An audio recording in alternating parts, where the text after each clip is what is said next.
These news brought to you by SC Garden. رہنما مسلم league نون محسن شاہ نواز رانجھا نے کہا ہے کہ حکومت وقت نے غیر منتخب لوگوں کو کابینہ میں شامل کر رکھا ہے۔ مشیروں کی دوہری شہریت سامنے آ گئی۔ شہباز گل، زلفی بخاری سمیت دوسرے کئی مشیر پاکستان کے شہری ہی نہیں۔ کراچی کے علاقے کورنگی انڈسٹریل ایریا میں سگریٹ کمپنی کی سپلائی وین سے درجن سے زائد مسلح ملزمان نے لاکھوں روپے لوٹ لیے۔ 10 لاکھ روپے کی ڈکیتی پولیس کے پہنچنے پر 25 لاکھ میں تبدیل۔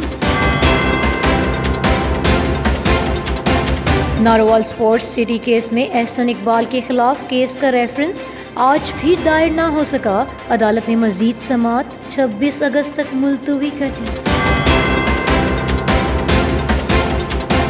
وزیر خارجہ شاہ محمود قریشی نے کہا ہے کہ دوہری شہریت کا حامل شخص قومی اسمبلی اور سینٹ کا رکن نہیں بن سکتا۔ دیگر عہدے سے متعلق دوہری شہریت کی کوئی قطعاً قانوناً موجود نہیں۔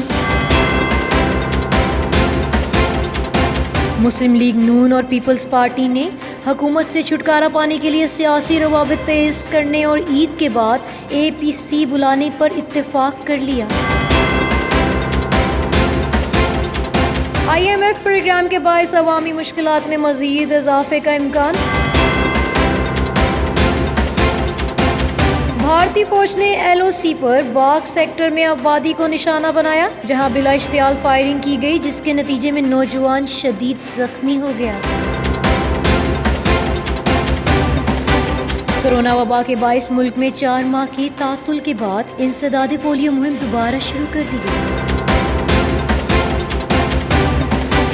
نوشہرہ میں بیوی نے شوہر کو دوسری عورتوں کے ساتھ دوستی کرنے پر فائرنگ کر کے قتل کر دیا۔ کابل کے صوبہ قندوز میں افغان سیکیورٹی فورسز پر طالبان کے حملے میں 13 اہلکار ہلاک جبکہ 10 زخمی ہو گئے۔ ہلاک ہونے والوں میں 9 پولیس اہلکار جبکہ 4 فوجی شامل تھے۔ بھارت میں 24 گھنٹوں کے دوران کورونا کے مزید 40,425 مریض رپورٹ ہوئے، جو کہ ایک روز میں کورونا سے متاثرہ افراد کی سب سے زیادہ تعداد ہے۔ ایرانی بارڈر سیکیورٹی فورسز نے 170 پاکستانیوں کو حراست میں لے لیا۔ پاکستانی شہری غیر قانونی طور پر ایران میں داخل ہو رہے تھے۔ گرفتار افراد ایران کے سمندری راستے سے ترکی یورپ جانا چاہتے تھے، جبکہ گرفتار افراد کا تعلق پنجاب اور KPK سے ہے۔ سیاہ فام کی ہلاکت کے خلاف مظاہرے جاری۔ پورٹ لینڈ میں فسادات، توڑ پھوڑ، جلاؤ گھیراؤ کا سلسلہ جاری۔ امریکی سٹار نے $10 لاکھ کا خزانہ چھپا دیا، تلاش کرنے والا مالک ہو گیا۔ ایران نے جنرل قاسم سلیمانی کی جاسوسی کرنے والے مخبر کو سزائے موت دے دی۔ سرینا ولیمز US اوپن سے قبل افتتاحی ٹورنامنٹ کھیلنے کے لیے تیار۔ ٹینس ٹورنامنٹ 10 اگست سے شروع ہوگا۔ قومی کرکٹ ٹیم کے فاسٹ بولر حارث رؤف کا کورونا ٹیسٹ پھر مثبت آ گیا۔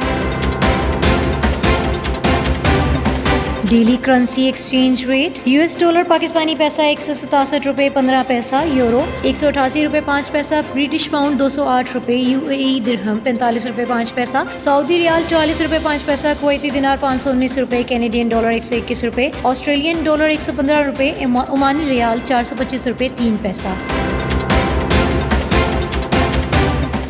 Crypto currency exchange rate but coin Pakistani پیسہ 15,33,571 روپے 31 پیسہ، ایتھیریم 39,758 روپے 59 پیسہ، ٹیتھر 167 روپے 60 پیسہ، ریپل 32 روپے 97 پیسہ، بٹ کوائن کیش 37,554 روپے 41 پیسہ، کارڈنو 20 روپے 342 پیسہ، بٹ کوائن SV 28,436 روپے 90 پیسہ، چین لنک 1,310 روپے 64 پیسہ، لائٹ کوائن 7,069 روپے 42 پیسہ، بنانس کوائن 2,969 روپے 79 پیسہ۔